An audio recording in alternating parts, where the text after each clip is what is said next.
We are reading Audrina by v.c.Andrews. We are on part 1, which is, we're on part 1. And we are on, the title of this one is called Arden, Lowe. In the morning, I was desperate to escape the house, since Elsbeth was tending to the wounded Vera, and Mama was staying in bed with her morning sickness. I had the first opportunity of my lifetime to steal away unobserved. The woods were full of shadows, just like the first Audrina. I was disobeying. But the sky above said there wasn't a chance of rain, and without the rain it couldn't happen again. Shimmering sun rays fell through the lacy green canopy of leaves to pattern the path ahead with golden spots of light. Birds were singing, squirrels were chasing each other, rabbits ran, and now that I was free from Whitefern, I felt good, yet slightly uneasy. Still, if ever I was going to make friends of my own, I had to make the first move and prove something, if to no one but myself. I was going to see the new family living in the gardener's cottage that hadn't been occupied for many years.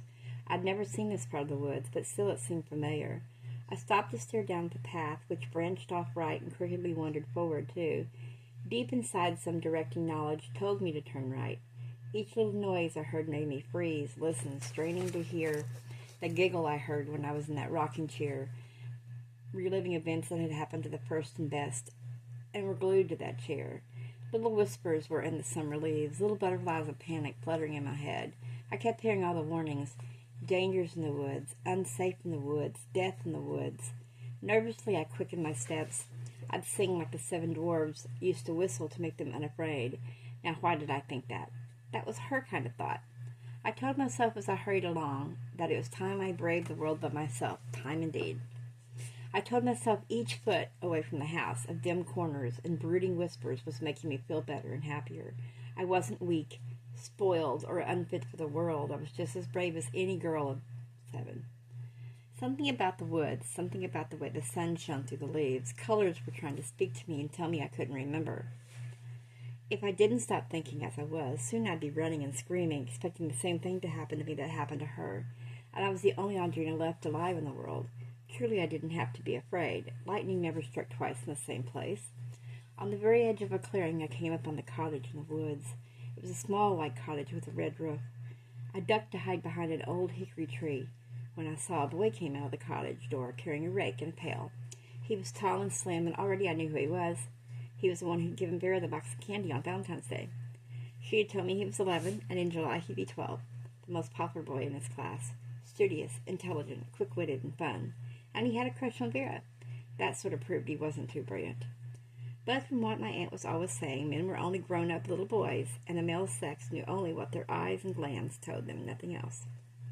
Watching him, I could tell he was a hard worker from the diligent way he set about cleaning up the yard, which was a wilderness of tangled weeds, briars, Virginia crabgrass, and spoudergrass. He wore faded blue jeans that fit skin tight as if he'd outgrown them, or they'd shrunk. His thin old shirt might once have been bright blue, but now it was faded gray-white. From time to time he'd stop to rest, to look around and whistle in imitation of some bird. Then after a few seconds he's back to work, pulling up weeds and throwing them in the pail, which he dumped often in the huge trash can. This boy didn't scare me, even though Papa and that rocking chair had taught me to be terrified of what boys might do. Suddenly he tore off the worn canvas gloves he wore, hurled them down, and spun around directly facing the tree I was hiding behind. "Isn't it time you stopped hiding and watching? Come out and be friendly. I don't bite." My tongue stayed glued to the roof of my mouth, though his voice was kind. "I won't hurt you if that's what you're afraid of. I even know your name is Audrina Adele Adair, the girl with the beautiful long hair that changes colors. All the boys in Whitefern Village talk about the Whitefern girls and say you're the most beautiful one of all. Why don't you go to school like the other girls? And why didn't you write me a note and thank me for that box of Valentine candy I sent you months and months ago? That was rude, you know. Very rude not to even call on the phone." My breath caught. He'd given me the candy and not Vera? "I didn't know you knew me." "And no one gave me the candy," I said in a small, hoarse voice. I wasn't sure even now that he'd send a totally unknown girl a box of expensive candy when Vera was pretty enough and already shaping into a woman. "Sure I know you. That's why I wrote you that note with the candy. I see you all the time with your parents," he continued. "The trouble is you never turn your head to see anyone. I'm in your sister's class in school. I asked her why you didn't go to school, and she told me you were crazy, but I don't believe that. When people are crazy, it shows in their eyes. I went into the drugstore and looked for the prettiest red satin heart of all. Oh, Vera gave you at least one piece since it was all yours. Did he know Vera that well, enough to suspect she'd lie and eat it all? Vera said you gave the box of candy to her. Aha, he said. That's exactly what my mom said when I told her you must be a very ungrateful kind of girl. And even if you didn't eat a piece, I hope you realize I did try to let you know there's one boy who thinks you're the prettiest girl he's ever seen. Thank you for the candy, I whispered. I deliver the morning and evening newspapers. It's the first time I've spent my hard-earned money on a gift for a girl. Why did you do it for? He turned his head quickly, trying to catch a glimpse. Oh, his eyes were amber-colored. The sun was in them, making them almost blind, but showing me in detail what a pretty color they were, a lot lighter shade than his hair. I guess sometimes, Audrina, you can look at a girl and know right away you like her a lot. And when she never even looks your way, you've got to do something drastic. And then it didn't work. Not knowing what to say, I said nothing, but I did move a little so he could see my face, while my body stayed safely hidden by the bushes. Darn if I can understand why you don't go to school. How could I explain what I don't understand? Unless it was like Aunt Elizabeth said, that Papa wanted to keep me all for himself and train me. Since you haven't asked, I'll introduce myself. I'm Arden Nelson Lowe. Cautiously, he stepped closer to my hiding place. I'm an A name, too, if that means anything, and I think it does. What do you think it means, I asked, feeling perplexed. And don't come any closer. If you do, I'll run. If you run, I'll only give chase and catch you, he said. I can run very fast, I warned. So can I? If you caught me, what would you do? I really don't know, except it would give me the chance to see you really close, and then I could find out if those eyes of yours are truly violet or just dark blue.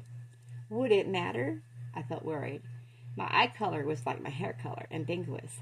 Strange eyes that could change color with my moods from violet to dark purple. Haunted eyes, said Aunt Elizabeth, who was always telling me in indirect ways that I was weird. Nope, it wouldn't matter, he said. Arden, called a woman's voice. Who are you talking to? Audrina, he called back. You know, Mom, the youngest of those two girls who live in that big fancy house far in the woods. She's awfully pretty, Mom, but shy. Never met such a shy girl before. She stays behind the bushes, ready to run if I come too close. She sure isn't like her sister, I can tell you that. Would you say that's the proper way to meet a boy? From inside the cottage, his mother laughed gaily. It may be exactly the right way to interest a boy like my son, who likes to solve mysteries. I stretched my neck to see a beautiful dark-haired woman sitting in an open cottage window, showing from her waist up. She seemed to me as lovely as a movie star. Audrina, you're welcome here whenever you care to visit, she called in a friendly, warm fashion. My son is a fine and honorable boy who would never do anything to harm you. I felt breathless with happiness. I'd never had a friend before. I disobeyed, like the first Audrina, and dared the woods, only to find friends. Maybe I wasn't as cursed as she'd been. The woods weren't going to destroy me as they had her. I started to speak, to step forward and show all of myself and brave meeting strangers on their own ground. Just as I was ready to reveal myself, out of the depths of the woods behind me came the sound of my name being called repeatedly. The voice was distant and faint, but each time it sounded, it was closer. It was Papa. He did know where to find me. What was he doing home from his office so early? Had Vera called him to tell him I wasn't in the house or yard? He'd punish me. I knew he would. Even if this wasn't the forbidden worst part of the woods, he didn't want me out of sight from those who watched over me from morning to night. Goodbye, Arden. Goodbye, Mrs. Lowe. I'm happy to have met you both, and I thank you for wanting me to be your friends. I need friends, so I'll be back soon, I promise. Arden smiled broadly. See you soon, I hope. I ran back toward Papa's voice, hoping he wouldn't guess where I'd been. I nearly collided with him as he came striding along the faint path. Where have you been? He demanded. What are you running from? I stared up into his face. As always, he looked wonderfully handsome, clean, wearing a new three-piece stockbroker's suit, tailored to perfection. Even as he let go of my arm, he brushed away dried leaves that clung to his sleeve. He checked his trousers to see if the briars had snagged them, and if they had, he might have treated me worse. As it was, his quick inspection found his new suit undamaged, so he could smile at me enough to take some of the fear from my heart. I've been calling you for 10 minutes, Audrina. Haven't I told you repeatedly to stay out of the woods? But, Papa, it's such a beautiful day, and I wanted to see where the rabbits run to hide. I wanted to pick wild strawberries and blueberries and find forget-me-nots. I wanted lilies of the valley to put in my bedroom to make it smell pretty. You didn't follow this path all the way to the end, did you? There was something peculiar in his dark, dark eyes. Something that warned me not to tell him about meeting Arden and his mother. No, Papa. I remembered what I promised, and I stopped following the rabbit. Papa, rabbits run very fast. Good, he said. I hope you never lie to me, Audrina. Liars come to no good end. Nervously, I swallowed. Why are you home so early, Papa? He looked back to Scrowl. I had a feeling about you this morning at breakfast. You looked so secretive. I sat in my office and wondered if you might not just get the notion to visit some new people who moved into that cottage. Now, hear this, girl. You never go over there. Understand? We need the rent money, but they are not our social equals, so leave them alone. It was terrible to have a father who could read your mind.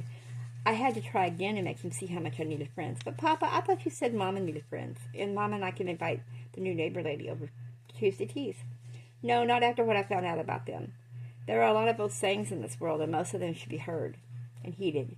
Birds of a feather flock together, and I don't want my bird flocking with those beneath her. Common people will steal your specialness and make you just a member of the herd. I want you to be a leader, one who stands out from the crowd. People are sheep, Audrina. Stupid sheep, ready to follow the one who has the strength to be different. And you don't have to worry about having friends when our family is going to increase soon. Think of how much fun it will be to have a little brother or sister. Make that baby your best friend. Like Mama and her sister are friends? He drew me a hard look. Audrina, your mother and her sister are to be pitied. They live in the same house, share the same meals, but refuse to accept the best of each other that each other could give the other. If only they break through that wall of resentment. But they never will. Each has her pride. Pride is a wonderful thing, though it can grow out of proportion, and what you see each day is love turned inside out and turned into rivalry. I didn't understand. Adults were still like the prism lights, changing colors constantly and confusing my thoughts. Sweetheart, promise you won't go into the woods again. I promised. He squeezed too hard on my fingers not to promise. He seemed satisfied and eased his pressure. Now here's what I want you to do. Your mother needs you now that she's not feeling well with this pregnancy. It goes that way sometimes. Try to help her as much as you can and promise never to disappear and not let me know where you are. But he wasn't going to let me go anywhere, not ever. Did he think I might run away? Okay, Papa, I cried. I'll never leave you. I'll stay and take care of you when you grow old. I'll always love you no matter what. He shook his head looking sad. You say that now, but you won't remember when you meet some young man you think you love. You'll forget me and only think of him. That's the way life is. The old have to make way for the young. No, Papa, you can stay with me, even if I do marry, and I don't think I will. I hope not. Husbands have a way of not wanting parents around. Nobody wants old people around to clutter up their lives and create more expenses. That's why I had to make more and more money to save for my old age and your mother's. Staring up at him, I felt old age would never touch him. He was too strong, too vigorous for age to gray his hair, or put wrinkles on his face, or sag his jaws. Are old ladies unwanted too, I asked. Not your mother's kind, he said with a bitter smile. Somebody would always want your mother. And if no man wants her, she'd turn to you to be there when, or if she needs you. Be there when I need you to. I shivered, not enjoying this kind of serious grown-up talk, when I had just met the first boy I could like. We neared the edge of the woods now, where the trees began to spread out and the lawn began, and Papa was still talking. Sweet, there's an old lady at the house whom you've never met. Your mother and I both want a boy so much that we feel we can't wait until the birth to find out what sex we're going to have. And I've been told this lady, Mrs. Alsmiller, has a talent for predicting the sex of an unborn child. As we neared the house, I paused to stare up at a grand old house that I saw as a stale and time-worn wedding cake. The cupola was where the bride and groom should have been, but weren't. I saw the tall, narrow windows as sinister, slotted eyes looking out. When I was inside, I saw the windows as looking inward, keeping an eye on everyone, especially me. Papa tugged on me. A strange little black car was parked on the long, curving drive that needed repaving. Weeds shot up all in the many cracks. I was careful to step up, not wanting to break my mother's back. I tried to pull my hand free from Papa so I wouldn't have to be there and watch something that might be scary. But Papa pulled me through the front door, giving me no opportunity to run to my hideaway in the cupola. Once the doors were closed behind us, I was released. Adroitly, I avoided putting my feet on any rainbow design the sun made through the stained glass windows on the doors. In the best of the front salons, my mother, Aunt Elizabeth, Vera, and an old woman were gathered together. Mama was lying on the purple velvet chaise. The old woman leaned above her. The moment she saw us come in, she took the wedding band from my mother's finger and tied it to a piece of string. Vera leaned closer, looking very interested. Slowly, that old woman began to swing the ring, tied to a string over my mother's middle. If the ring swings vertically, it would be a boy. If it swings in a circle, it would be a girl. At first, the ring moved erratically, terribly undecided. Then it paused and changed course, and Papa began to smile. Soon his smile vanished as the ring tried to make a circle. Papa leaned forward and began to breathe heavily. Aunt Elizabeth sat very tall and straight. Her dark eyes held the same intense expectancy as Papa's had. Vera drifted closer. What's wrong? Mama asked in a worried way. You have to stay calm, croaked Miss Osmore, her witch-like face screwed into a tiny wrinkled prune. "Has your doctor mentioned twins?" asked the old crone. "No," whispered Mama. "He said the last time I went that he heard only one heartbeat." Papa reached to take her hand in his, then raised it to his cheek, rubbing it against his faint stubble. I could hear the slight raspy sound, and he leaned to kiss Mama's cheek. "Lucky, don't look so concerned. This is all tomfoolery anyway. God will send us the right child. We don't have to worry." Yet Mama insisted that Mrs. Alsman would try for a while longer. 5 excruciating minutes passed before the old woman grimly untied the string from the ring and handed Mama her wedding band. "Ma'am, I hate to say this, but what you're carrying is not male or female." Mama let out a small, terrified cry. Never before had I seen Papa fly into such a rage. "Get the hell out of here," he yelled. "Look at my wife. You scared her half to death." He shoved the old woman toward the door, and to my utter amazement, he shoved a $20 bill into her hand. Why was he paying her so much money? "It's $50, sir." "It's 20 or nothing for a report like that," barked my papa, shoving her outside and locking the door behind her. When I entered the salon again, Vera had moved into the shadows to stare at Papa with hard eyes. She had a huge chunk of chocolate cake in her hands, left for me to eat for dinner, and she'd eaten twice as much last night. Catching my glare, she grinned and licked the chocolate. "All gone now, sweet Audrina. None left for you, because you had to steal away. Where did you go, sweet Audrina?" "Shut up," ordered Papa, falling on his knees beside the couch where Mama lay crying. He tried to console her by saying it was a crock-pot idea in the first place. Mama threw her arms around him and really bawled. "Damien, what could she have meant? Everyone says her predictions come true every time." "Well, not this time." Vera balled up the wax paper that held her cake and shoved it into her pocket. "I believe Miss Alsnor is 100% right. Another freak is about to come into this White Fern house. I can smell it in the air."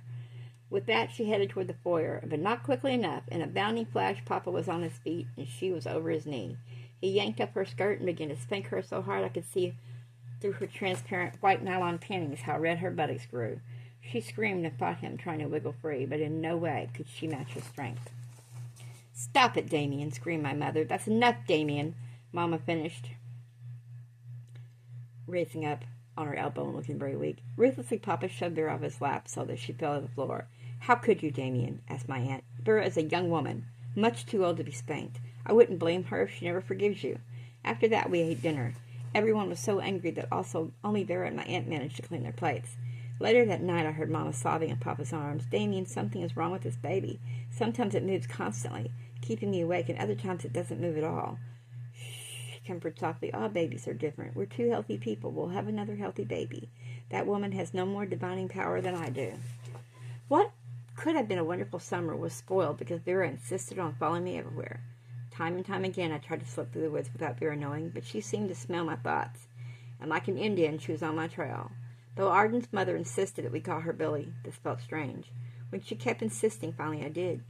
She was the only adult I'd ever met who was ready to share her dirt knowledge with me in a way I could understand. I liked it best when I could steal over without Vera, who had a way of dominating all the conversations. Every time we visited, we both went away wondering why Billy didn't invite us into her cottage. I was too polite to say anything. Vera was pretending to be mannerly, but she didn't mention it either.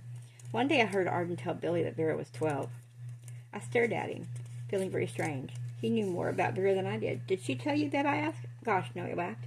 "Vera's got nutty ideas about telling her age, but she's listed on the school register, and I have to know she's 12. "Are you trying to tell me you don't know your own sister's correct age?" "Of course I do. She says people have long memories, so she's going to pass around so many lies that no one will ever know years from now just what age she was this summer." Despite Vera, I did have fun that summer. It seemed to me that Billy gave me 3 times the warmth she gave Vera, and as shameful as it seemed, she seemed more concerned about my welfare than my own mother did. But Mama wasn't feeling well, and I could forgive her.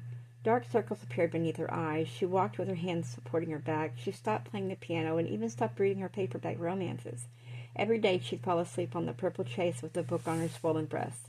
I loved her so much I'd stand and watch her sleeping, so afraid for her and the little baby that wasn't a boy or a girl. Vera was telling me all the time it was going to be a neutered baby of no sex, like a doll. Nothing between its legs, she laughed. That does happen sometimes, it's a fact. One of the bizarre things that nature can do. It's written about it in medical books. Monthly cramps that kept Vera in bed gave me my best times to run to Arden and Billy.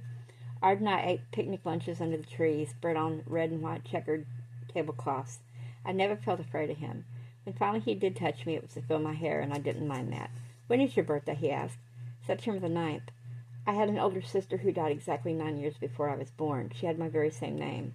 Until I'd said this, Arden had been busy hammering a dent out of some tiny wheel he meant to use on something. He stopped hammering and stared at me in a strange way. An older sister with your same name? Yes, she was found dead in the woods under a golden rain tree, and because of that I'm never supposed to come here. But you are here, he said. How do you dare to come? I dare anything to visit Billy. To visit my mom? Why, that's very sweet, but what about me? That's when I turned on my side so he couldn't see my face. Oh, I guess I can put up with you. I turned to peek at him, and he was just sitting there, cross-legged in his white shorts. Well, I guess that tells me you got a lot of growing up to do, or else it tells me you're not quite like your sister after all. She's not my sister, Arden, but my cousin. My parents only pretend she's theirs to save my aunt from the shame. My aunt went away and came back almost 2 years later. Vera was only 1 year old. My aunt was so sure the father of Vera would take one look at his baby and fall in love with her. It didn't happen that way. While my aunt was gone, he married someone else. Arden didn't say one word. He just smiled to let me know he didn't care who Vera was. Arden loved his mother more than I thought boys ever could. When she called him, he'd jump up to fly into the house. He'd hang up her wash and take it down. He carried out the garbage can, something my papa would never do. Arden had strong principles of honesty and loyalty, about helping those who needed it, about devotion and dedication to duty. And he had something else he didn't talk about, but I noticed it anyway. He had an aesthetic eye that seemed to appreciate beauty more than most people did. He'd stop in the woods and work for hours to dig up bits of quartz that looked like a huge pink diamond. I'm going to have this made into a pendant for the girl I marry someday. I just don't know what form it ought to take. What do you think, Audrina? I felt envious of that girl he'd marry one day, even as I took the quartz and turned it over. Why not a rose? Just the blossoms full and open, not a bud. A rose blossom it will be, then. Someday, when I'm rich, I'm going to give the girl I love everything she's ever dreamed of wanting. And I'm going to do that for my mom, too. A shadow passed over his face. The only thing is, money can't buy what my mom wants most. What's that, if it's not too personal to ask? It's personal, very personal. He grew silent, but that was all right. We could go for hours without speaking, and still we managed to feel comfortable with each other. I lay on the grass watching him repair his bicycle, glancing at his mother in the window as she blended some mixture for a cake, and I thought this was what real families were supposed to look like.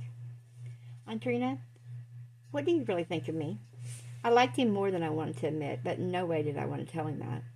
Why would a boy of 12 want to waste his time on a girl of 7? Surely Vera must appeal to him more. You're my best friend, Arden, and I guess I'm very grateful you bother with me at all. His eyes met mine briefly. I'm going to have to tell you something one day, and you're not going to like me after I do. Don't ever tell me that if that's what it will do, for I don't want to stop liking you, Arden. He turned away then. What did he have to tell me that would make me dislike him? Did Arden, too, have a secret, just like everybody else? One early morning I ran to meet Arden so he could teach me how to catch fish and bait the hook with live worms. Vera trailed along behind, though I tried to slip out unseen. I didn't like spearing the worms on my hook, so soon Arden was pulling out his kit of fancy flies and trying to show me how to cast from shore. He stood on a riverbank higher than most to demonstrate the right technique. Seated beside me, Vera leaned to whisper about Arden and his red swimming trunks, giggling and pointing to where all the little babies would come from. I don't believe one word of what you say, I whispered, turning red, knowing perfectly well that what she said was true. Why did she make everything about boys seem so vulgar and gross? As much as I disliked Vera, she did have a way of digging up all the facts no one else wanted to talk about. I figured her interest in medical books was teaching her more about life than I'd ever find out on my own. I bet you and Arden have already played show and tell. Laughing more, she explained what she meant. I slapped her hard for even thinking we'd do that. I hate you sometimes, Vera. Hey, you two, called Arden. This is a really big one. A bass and big enough for all of us. Let's take it to Mom and she'll broil it for our lunch. Oh, Arden, exclaimed Vera. I do believe that's the granddaddy fish of all the fishing experts around here. Been trying to catch for years and years. And to think you caught it. What a wonderful fisherman you are. Usually Vera seemed to annoy Arden, but this time he smiled broadly, flattered by her praise. Gosh, Vera, it's just jumped on my line.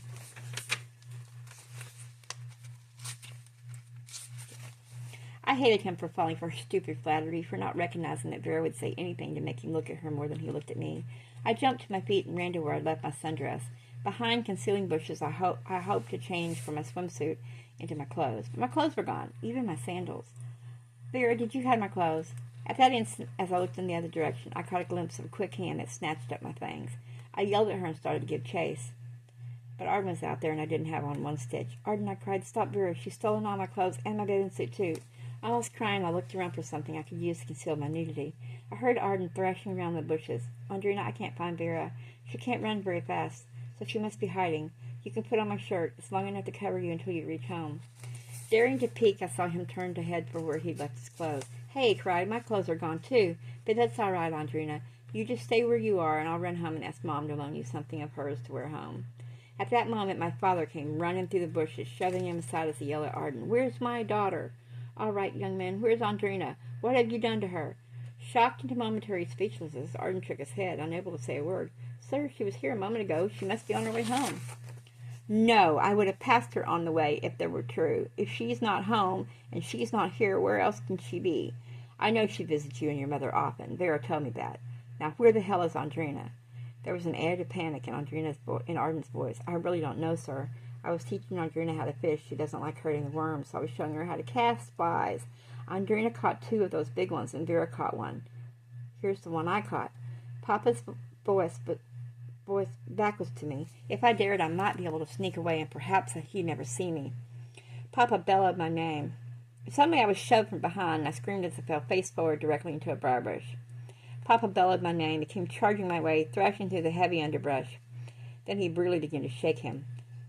Spinning on his way, I was yelling to find him me naked, screaming out his rage as he tore off his expensive summer sports jacket and threw it over my shoulders.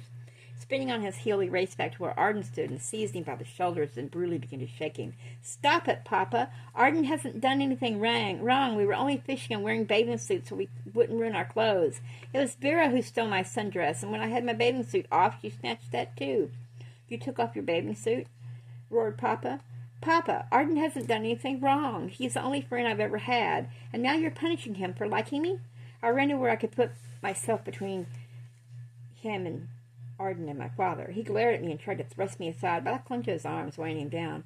I was changing clothes behind the bushes. Arden was still fishing. When Vera stole my clothes, and even my bathing suit, he offered to give me his shirt to wear.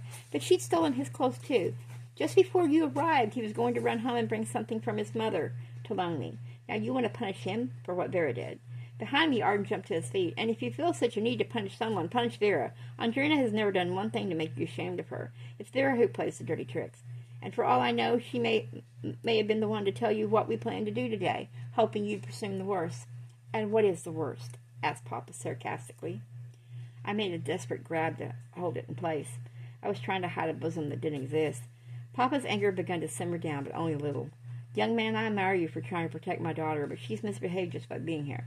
Vera told me nothing. I haven't seen that little wretch since last night at the dinner table. All I had to do was watch my Audrina's eyes this morning. They were shining so much at the breakfast table, I immediately became suspicious. His smile was charming and evil, too, as he turned to me. You see, my love, there are no secrets you can keep from me. I can guess what's going on, even without a tattletale like Vera. And if anyone should know better than to meet secretly with a boy in the woods, it should be you. As for you, young man, if you want to keep that nice straight nose of yours unbroken, leave my daughter alone. Arden staggered backward from the hard shove, but he didn't fall. Goodbye, Arden, I called. Papa chose the most overgrown and difficult paths home, where everything clawed at my face, my legs, my feet. After a while, he let go of my hand in order to protect his own face from being whiplashed with branches. I was having a great trouble keeping the jacket in place. The neck was so large it kept slipping off my shoulders. When I reached to pull up one shoulder, it slipped off the other.